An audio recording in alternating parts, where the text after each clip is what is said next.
Hello friends, welcome back to UGC plugin in literature series of HPSC PGT English।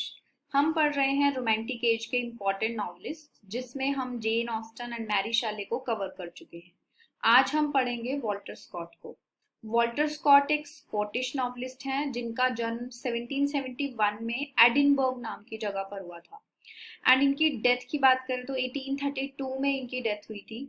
वैसे तो अपना career इन्होंने poetry से शुरू किया था बट बाद में इन्होंने बहुत सारे नॉवेल्स लिखे। ऐसा माना जाता है कि लास्ट 20 इयर्स में इनकी लाइफ के इन्होंने 23 नॉवेल्स लिखे थे। इन्हें फादर ऑफ हिस्टोरिकल नॉवेल्स भी कहा जाता है। हिस्टोरिकल प्लेज की तरह हिस्टोरिकल नॉवेल्स भी इतिहास के किसी इंसिडेंट पर बेस्ड होते हैं। सो हिस्ट्री से कोई इंसिडेंट्स उठा के उसकी स्टोरी को नॉवल में यूज किया जाता है, उसको हिस्टोरिकल नॉवेल्स कहा जाता है। उसमें फैक्ट्स भी हो सकते हैं, उसमें फिक्शन भी हो सकता है। इनके नॉवेल्स में हमें मिलता है एक blend of fact and fiction, history and romance, चारों चीजें हमें इसमें मिलती है। इनका पहला वर्क था मिनिस्ट्रल्स ऑफ स्कॉटिश बॉर्डर, जो कलेक्शन ऑफ बैलेड्स है। अब ये बैलेड्स इन्होंने लिखे नहीं हैं बट स्कॉटलैंड के फेमस बैलेड्स को इन्होंने एक जगह पर कलेक्ट किया है। इनका सबसे पहला नॉवल है वेवरली, जो 1814 में पब्लिश हुआ था एनोनिमसली। एनोनिमसली का मतलब क्या होता है? जहां पर ऑथर अपना नेम रिवील नहीं करता। अब इसके बहुत सारे रीजंस इन्होंने दिए हैं, बहुत सारे हिस्टोरियंस हैं जो इसके रीजंस बताते हैं कि इन्होंने क्यों नहीं बताया। सबसे पहला तो ये था कि एक एक्सपेरिमेंटल नॉवल लिख रहे थे हिस्टोरिकल, तो ये देखना चाहते थे कि मार्केट उसको कैसे एक्सेप्ट करती है। दूसरा, ये जो है सुप्रीम कोर्ट के कोर्ट ऑफ सेशन के क्लर्क भी थे, जिसकी वजह से इनका पोजीशन ऐसा था कि ये रिस्क नहीं लेना चाहते थे। तीसरा, कुछ लोग ये भी मानते हैं कि ये एक ट्रिक थी, फेमस होने के लिए एक ट्रिक थी कि जब हम सस्पेंस डालते हैं मार्केट में तो हो सकता है नॉवेल्स की जो सेल है वो बढ़े। So there are a lot of reasons कि इन्होंने एनोनिमसली इसको पब्लिश किया था और बहुत बाद में इन्होंने रिवील किया था कि ये नॉवेल्स जो हैं वॉल्टर स्कॉट के हैं। बट इनकी ऑडियंस को, ऐसा माना जाता है कि इनकी ऑडियंस को पहले ही पता चल गया था। इसी नॉवल वेवरली नॉवल की वजह से ये फेमस हुए थे और वेवरली ऑथर के नाम से लोग इनको जानने लगे थे। इनको सर की उपाधि भी मिली थी, इनको सर की उपाधि दी थी उस टाइम के किंग जॉर्ज फोर ने। सो ये भी एक इम्पॉर्टेंट बात है, इनके साथ सर वॉल्टर स्कॉट इनको कहा जाता है। चलिए अब हम डिस्कस करते हैं इनसे रिलेटेड कुछ वेरी इंपॉर्टेंट क्वेश्चंस, जिससे कि आपका एक अच्छा रिवीजन होगा। फर्स्ट क्वेश्चन अगर हम देखें, फर्स्ट क्वेश्चन है when was Sir Walter Scott born. सबसे इम्पोर्टेंट है, अगर हमें इंपॉर्टेंट ऑथर्स पढ़ने हैं तो उनकी बायोग्राफिकल डिटेल्स हमें थोड़ी बहुत देखनी पड़ेगी। कुछ कुछ डिटेल्स मैंने आपको दे दी है, कुछ कुछ आप विकिपीडिया से भी पढ़ सकते हैं। सो वॉल्टर स्कॉट का जन्म कब हुआ था? वॉल्टर स्कॉट का जन्म हुआ था 1771 में, ये ईयर आपको याद रखना चाहिए। नेक्स्ट क्वेश्चन है in which city was Walter Scott born. कौन सी सिटी में? स्कॉटलैंड में इनका जन्म हुआ था, स्कॉटलैंड कंट्री है, उसी में एक जगह है Edinburgh. So A will be the answer, Edinburgh में इनका जन्म हुआ था। What is Walter Scott's most famous poem, often considered a narrative poem of Scottish poet history? So narrative poem होता क्या है? कोई भी ऐसी पोएम जिसके अंदर एक स्टोरी नरेट की जाए, ठीक है। सो वो पोएम के साथ साथ उसमें एक स्टोरी भी होती है, उसको हम नैरेटिव पोएम कहते हैं। सो वॉल्टर स्कॉट की ऐसी कौन सी नैरेटिव पोएम है जो कि स्कॉटिश हिस्ट्री में बहुत फेमस हुई थी? ऑप्शंस देख लेते हैं। The lady of the lake, Marmion, The Lay of the Last Minstrel, The Minstrel of the Scottish Border। So D इसका आंसर नहीं है क्योंकि इसमें इन्होंने कोई ऐसी नैरेटिव पोएम्स नहीं लिखी हैं। इसका आंसर होगा A, the lady of the lake. अब लेडी ऑफ द लेक के बारे में थोड़ी सी डिटेल्स मैं आपको बता देती हूँ। इसकी जो सेटिंग है, इसकी कहानी की जो सेटिंग है, ये स्कॉटलैंड में है। ये 6 कैंटोज में लिखी हुई है, 6 कैंटोज हैं और हर कैंटो में एक दिन की स्टोरी है, यानी कि 6 दिनों की कहानी है, डिफरेंट डिफरेंट एक दिन की। सो सिंगल डे के ऊपर वो पूरी कहानी बेस की है ऑथर ने।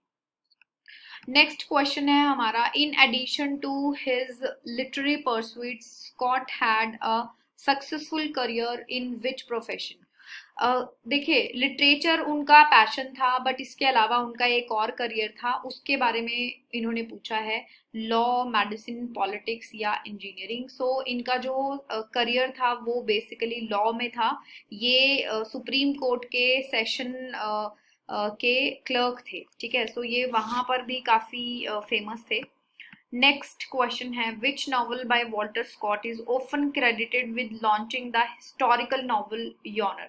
सो वॉल्टर स्कॉट से पहले किसी ने हिस्टोरिकल नॉवेल्स नहीं लिखे थे। सो वॉल्टर स्कॉट का ऐसा कौन सा वर्क है जिसकी वजह से हम ये कह सकते हैं कि हिस्टोरिकल नॉवेल्स मार्केट में या पब्लिक में या दुनिया में लॉन्च हुए? ऐसा कौन सा नॉवल है? वेवरले है, इवानहो है, रोब रॉय या कैनलवर्थ?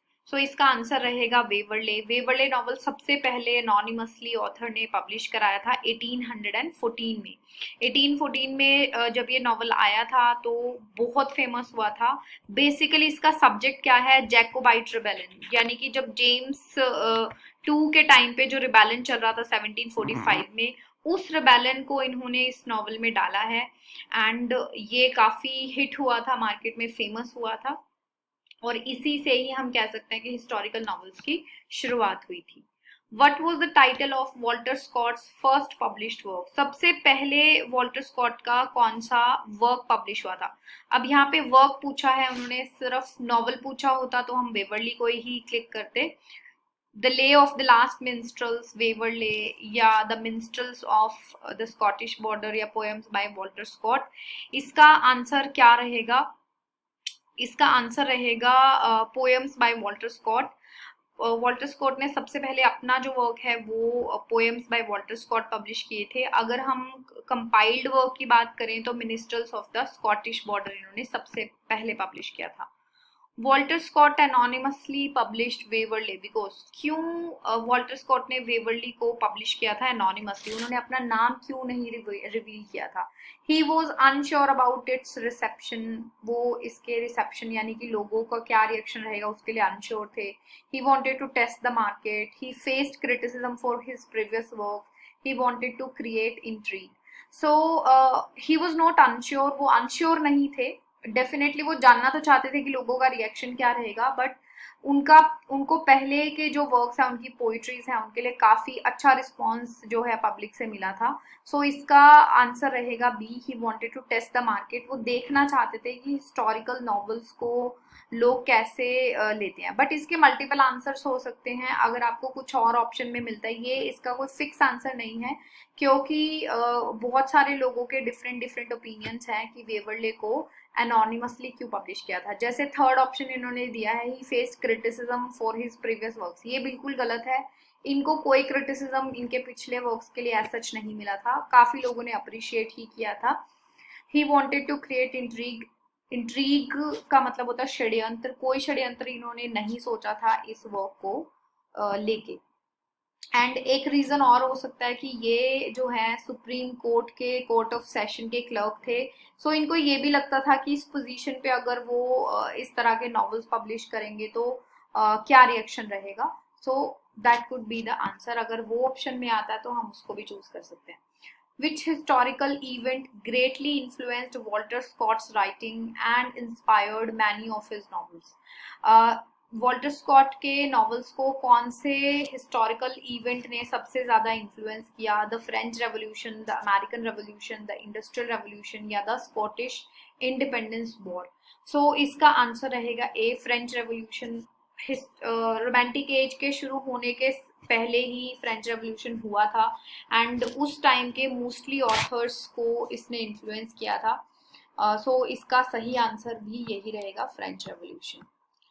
Ivanhoe is set in which historical period? So Ivanhoe इनका सेकेंड मोस्ट पॉपुलर नॉवल हम कह सकते हैं वेवरले के बाद। उसी सीरीज में भी इसको कंसीडर किया जाता है। सो इवानहो जो है वो कौन से हिस्टोरिकल पीरियड में सेट है? Medieval England, Victorian England, renaissance Scotland, या फिर रोमन ब्रिटेन, रोमन ब्रिटेन, यानी कि जब एंग्लो सेक्शन एज थी उससे भी पहले का टाइम। सो इसका आंसर क्या रहेगा? इसका आंसर रहेगा ए, मिडिवल पीरियड में ये सेट है। 1819 में ये पब्लिश हुआ था, ईयर भी इसका आपको ध्यान रखना चाहिए। 3 वॉल्यूम्स में ये पब्लिश हुआ था और वेवरली नॉवेल्स की सीरीज में है एंड मिडिल एजेस में इसको जो है सेट किया गया है। इसकी समरी आपको डेफिनेटली पढ़ के जानी चाहिए। In the heart of Midlothian, Walter Scott deals with real political and personal details, but notable among his characters is the depiction of. So Heart of Midlothian जो है वो, उसमें जो मेन कैरेक्टर है जिसके ऊपर, जो रियल लाइफ में भी एक कैरेक्टर है, वो कौन सा कैरेक्टर है जिसके ऊपर ज्यादा फोकस हुआ है? Queen Anne, Queen Victoria, Queen Caroline या फिर क्वीन एलिजाबेथ? इसका आंसर रहेगा C, Queen Caroline. Queen Caroline कौन है?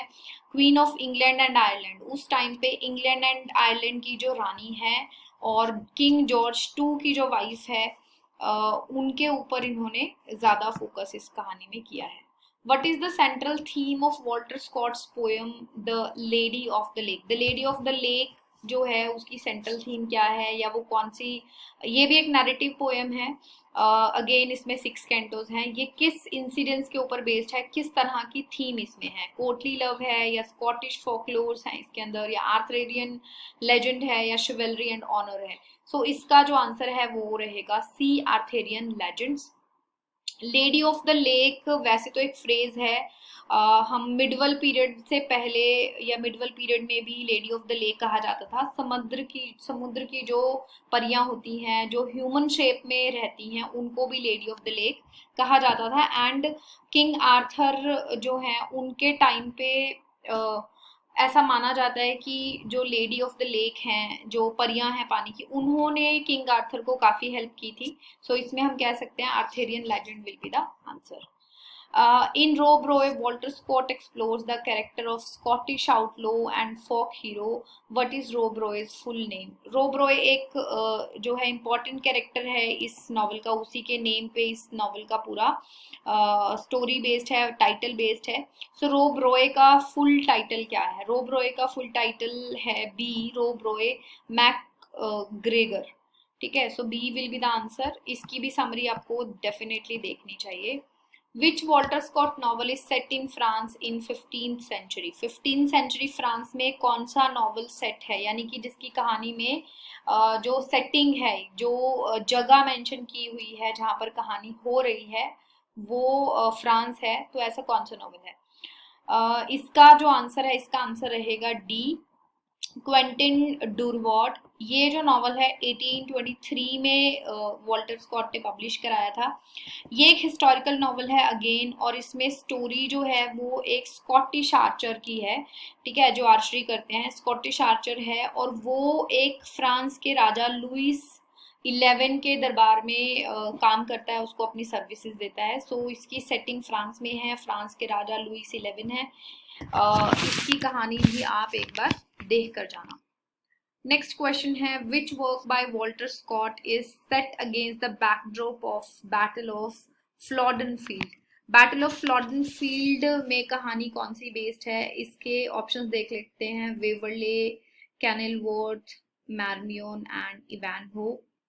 इसका आंसर आपका रहेगा मैरमियन। मैरमियन जो है वो एक पोएम है, हम ये कह सकते हैं, नॉवल नहीं है, बट वो अगेन नैरेटिव पोएम है, कहानी इसमें है। इसका पूरा टाइटल है मैरमियन ए टेल ऑफ फ्लॉडन फील्ड। ठीक है, सो फ्लॉडन फील्ड में ये सेट है। हिस्टोरिकल रोमांस है, 16th सेंचुरी स्कॉटलैंड में इसकी सेटिंग है। इसमें भी 6 कैंटोज हैं, और बैटल ऑफ फ्लॉडन जो एक्चुअल में हुआ था 9 सितंबर 1513 में हुआ था। किस किस के बीच में हुआ था? इंग्लैंड एंड स्कॉटलैंड के बीच में हुआ था बैटल ऑफ फ्लॉडन, एंड जिसमें स्कॉटलैंड की हार हुई थी एंड इंग्लैंड की जीत हुई थी। सो ये एक नैरेटिव पोएम है, ये हमें ध्यान रखना है। Walter Scott was made a baronet, Sir Walter Scott, for his literary contributions by which monarch? कौन से राजा ने वॉल्टर स्कॉट को सर की उपाधि दी थी, सर वॉल्टर स्कॉट बन गए थे, ये इस क्वेश्चन का मतलब है। क्वीन विक्टोरिया, किंग जॉर्ज 4 या किंग जॉर्ज 3 या किंग विलियम 4। सो इसका आंसर है किंग जॉर्ज 4। किंग जॉर्ज 4 ने ये उपाधि इनके लिटरेचर के कारनामों की वजह से, इनकी लिटरेचर में फेम की वजह से इनको ये मिला था। What is the title of Walter Scott's poem that reflects his admiration for his homeland Scotland? कौन सी पोयम में स्कॉटलैंड के एडमायरेशन हमें देखने को मिलती है, या कौन से वर्क में हमें ये मिलता है? इसका आंसर सीधा सीधा सा है, इसका आंसर रहेगा आपका B, the lay of the last minstrels, जिसमें इन्होंने स्कॉटलैंड की तारीफ की है। ये पब्लिश हुई थी 1805 में। अगेन एक नैरेटिव पोयम है, इसमें भी 6 कैंटोज हैं। नेक्स्ट क्वेश्चन है, which of the following works did Walter Scott compile? Compile कौन सा वर्क किया था? इन्होंने लिखा नहीं है, ये वर्क कंपाइल किया था, यानी कि डिफरेंट डिफरेंट बैलेड्स को इन्होंने इकट्ठा किया था एक जगह पर।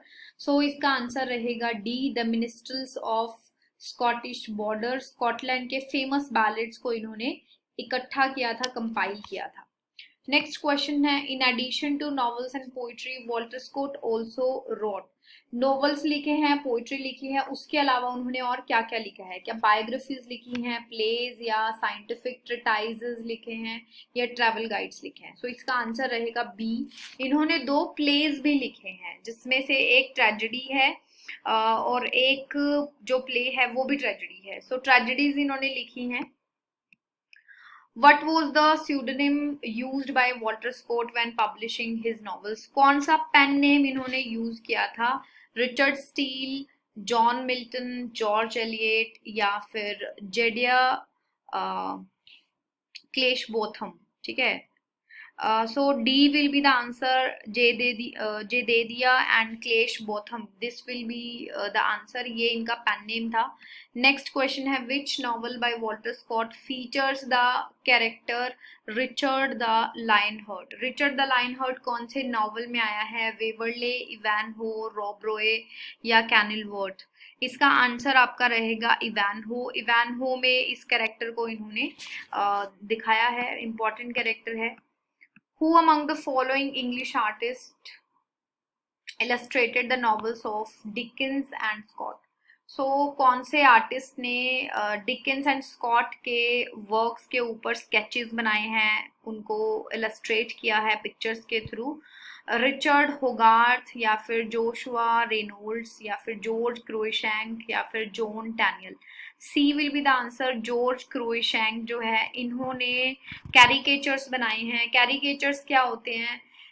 किसी भी कैरेक्टर का जैसे आपने अगर टीवी में देखा होगा आज तक, या किसी न्यूज चैनल पे, किसी की नाक बड़ी कर देते हैं, किसी के गाल बड़े कर देते हैं, किसी के होठ बड़े कर देते हैं, सो उनको कहते हैं कैरिकेचर्स। सो जॉर्ज क्रूइशैंक हैं, वो एक ब्रिटिश कैरिकेचरिस्ट थे जो हास्यजनक चित्र बनाते थे, पिक्चर्स बनाते थे। तो इन्होंने डिकेंस एंड वॉल्टर स्कॉट दोनों के नॉवेल्स को इलस्ट्रेट किया है अपने ड्राइंग्स के थ्रू।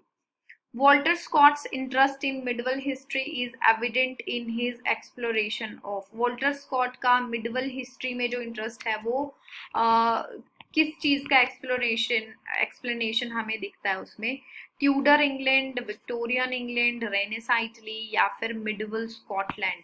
हमें उनके वर्क्स में मैक्सिमम मिलता है medieval Scotland. Medieval Scotland will be the answer, D will be the answer. In Walter Scott's novel Quentin Durward, the protagonist finds himself entangled in the political intrigue of which European court? French, English, Spanish या Hungarian? इसका answer रहेगा French. ठीक है, हमने पीछे ही पढ़ा था कि फ्रांस के राजा हैं लुइस 11, उसके कोर्ट का सीन इसमें दिखाया गया है। नेक्स्ट क्वेश्चन है, इन Ivanhoe the character Rebecca is. Ivanhoe में जो रेबेका नाम का कैरेक्टर है, जो लेडी है, वो कौन है, क्या है? ए सेक्सन प्रिंसेस है, या जूइश हीलर है, या ए नॉर्मन क्वीन है, या ए सेल्टिक वॉरियर है? सो इसका आंसर रहेगा बी, ए जूइश हीलर है वो। ठीक है, हीलर है, फिजिक बहुत सुंदर उसको दिखाया गया है, और फिजिशियंस या इन चीजों में उसका इंटरेस्ट है। 25th क्वेश्चन है Walter Scott's the Heart of Midlothian is set in which city. Heart of Midlothian कौन सी सिटी में सेट है? सेम सिटी में सेट है जिसमें वॉल्टर स्कॉट का जन्म हुआ था। वॉल्टर स्कॉट का जन्म हुआ था एडिनबर्ग में और ये कहानी भी सेट है एडिनबर्ग में। So B will be the answer. Which of the following is not written by Walter Scott. Walter Scott ने इनमें से कौन सा वर्क नहीं लिखा है? Ivanhoe, lady of the lake, heart of Midlothian या the English mail coach. So first 3 जो वर्क हैं वो डेफिनेटली वॉल्टर स्कॉट के बहुत फेमस वर्क्स हैं, बट जो फोर्थ वर्क है द इंग्लिश मेल कोच ये वॉल्टर स्कॉट ने नहीं लिखा है, ये लिखा है थॉमस डे क्विंसी ने। इसी एज के ऑथर हैं और बहुत अपने नशा करने की उससे जाने जाते हैं कि नशा करते थे क्योंकि उनको बहुत सारी फिजिकल प्रॉब्लम्स थी। पेन से रिलीफ लेने के लिए उन्होंने ओपियम लेना शुरू किया था। एंड इंग्लिश मेल कोच उनके लाइफ का एक रियल इंसिडेंस उन्होंने इस वर्क में दिखाया है कि कैसे एक दिन वो नशे में थे एंड ट्रेन के मेल कोच में वो ट्रैवल कर रहे थे एंड कैसे उस मेल कोच का जो है या उस ट्रेन का एक्सीडेंट हो गया बट ये बच गए। नेक्स्ट क्वेश्चन है Scott is known for the creation of mad irrational witch like women characters from the following list pick the odd one out. Madge, wildfire, Meg, Murdockson, Effie, Euphemia, Deans and Meg Merrilies. इन चारों में से इसका answer रहेगा C, Euphemia Deans. Next question है which two writers can be described as writing historical novels. Historical novels किस किस ने लिखे हैं? Sir Walter Scott, Charlotte Bronte, Mary Edgeworth and Jane Austen. So Walter Scott तो हम पढ़ ही रहे हैं, वॉल्टर स्कॉट ने तो हिस्टोरिकल नॉवेल्स लिखे ही हैं। इनके साथ साथ इसी एज में एक और राइटर हैं मारिया एडवर्थ, इन्होंने भी हिस्टोरिकल नॉवेल्स लिखे हैं। और जब इनके नॉवेल्स को हम पढ़ते हैं सो एक बहस भी इसके ऊपर होती है कि पहला हिस्टोरिकल नॉवेल किसने दिया था, वॉल्टर स्कॉट ने दिया था या मारिया एडवर्थ ने। बट इसके प्रूफ्स मिले हैं कि वॉल्टर स्कॉट ने हिस्टोरिकल नॉवेल्स पहले लिखने शुरू किए थे, इसीलिए उनको फादर ऑफ हिस्टोरिकल नॉवेल्स भी कहा जाता है। नेक्स्ट क्वेश्चन है the correct chronological order of the following poets is. Poets को इनके बर्थ डेट के हिसाब से क्रोनोलॉजी में सेट करना है। थोड़ा सा आउट ऑफ द वे तो नहीं कहेंगे, थोड़ा मुश्किल क्वेश्चन हो जाता है क्योंकि सारे ही पोएट्स एक ही एज के हैं। तो अगर हमें एग्जैक्ट इनके बर्थ डेट्स पता हैं तो हम इनको आसानी से सेट कर लेंगे। बट मैं फिर भी आपको बता देती हूँ वॉल्टर स्कॉट सबसे पहले नंबर पर आएंगे, फिर लॉर्ड बायरन, फिर पीबी शैले एंड फिर जॉन कीट्स। सो इस हिसाब से D will be the answer. Next question है what is the title of Walter Scott's poem that reflects on the beauty of the Scottish countryside। Scotland की country side को जो reflect करे वो कौन सा वर्क है? इसका आंसर आपका रहेगा C, the lady of the lake. The lady of the lake एक इम्पॉर्टेंट वर्क है, आपको डेफिनेटली इसके बारे में डिटेल्स पढ़ के जानी चाहिए। एंड यहाँ पर हमारा जो है वॉल्टर स्कॉट का चैप्टर खत्म होता है। And thank you so much for watching. Please like, share and subscribe our channel. और अगर आपको कोई भी प्रॉब्लम फेस हो रही है अपनी तैयारी में please write us in the comment section. हमारी ग्रामर सीरीज़ और हमारी जो राइटिंग सीरीज़ है वो भी हम साथ साथ अपने यूट्यूब पर अपलोड कर रहे हैं, आप लोग वो भी देखिए। एंड एक मेन जो टिप है किसी भी कॉम्पिटिटिव एग्जाम को क्लियर करने की वो ये है कि आप मैक्सिमम जितने क्वेश्चन सॉल्व करके जाएंगे, जितनी ज़्यादा प्रैक्टिस करेंगे उतना ज़्यादा चांसेस हैं कि आपके पेपर में अच्छे नंबर आएंगे, क्योंकि आप रियल सिचुएशन में होते हो जब आप क्वेश्चन सॉल्व करते हो। सो बहुत सारे स्टूडेंट्स ये करते हैं कि वो पढ़ते रहते हैं, पूरे सिलेबस को पढ़ते रहेंगे, रिवाइज करते रहेंगे, बट क्वेश्चन सॉल्व करके नहीं देखते हैं। सो अगर आपको कोई भी कॉम्पिटिटिव एग्जाम क्लियर करना है, क्वेश्चन सॉल्व करना इज द रियल की। वो ही आपको इस पेपर से थ्रू करवाएगी अगर आप क्वेश्चंस को सॉल्व करेंगे। एंड क्वेश्चन सॉल्व करने का मतलब ये नहीं होता कि आपने बहुत सारे क्वेश्चंस को टिक किया, बाद में उसको चेक ही नहीं किया, एनालाइज ही नहीं किया। तो आप उसको एनालाइज करिए कि आपने कितने क्वेश्चन सही किए, कितने आपने तुक्के लगाए थे जो सही हो गए, कितने आपको एक्चुअल में आते थे, तभी आपको अपनी रियल प्रिपरेशन पता चलती है। एंड एक और उसका बेनिफिट होता है कि जितनी बार आप जितने क्वेश्चंस आप लगाते हो, आपको क्वेश्चन फॉर्म में जो फैक्ट्स हैं वो याद होने लगते हैं। जैसे मैंने भी इसीलिए सीरीज शुरू की है कि जब हम क्वेश्चन फॉर्म में किसी चीज को पढ़ते हैं तो वो हमारे दिमाग में जल्दी बैठता है। तो वैसा सा अगर कोई क्वेश्चन आ जाता है या उस फैक्ट के ऊपर कोई क्वेश्चन हमें पेपर में मिलता है तो वो हमारे लिए आसान हो जाता है सॉल्व करना। एंड जो स्टूडेंट्स ये कहते हैं कि हमें इतनी सारी चीजें याद नहीं होती, उनके लिए बेस्ट है कि क्वेश्चंस के फॉर्म में अगर वो चीज़ों को याद करेंगे तो वो उनके लिए ज़्यादा आसान रहेगा। तो आप इसको एक ट्राई करके देखिए एंड आपका इसके ऊपर क्या ओपिनियन है मुझे कमेंट बॉक्स में ज़रूर बताइएगा। Thank you so much. फिर मिलेंगे नेक्स्ट लेक्चर में अगले ऑथर के साथ। Till then bye bye, take care.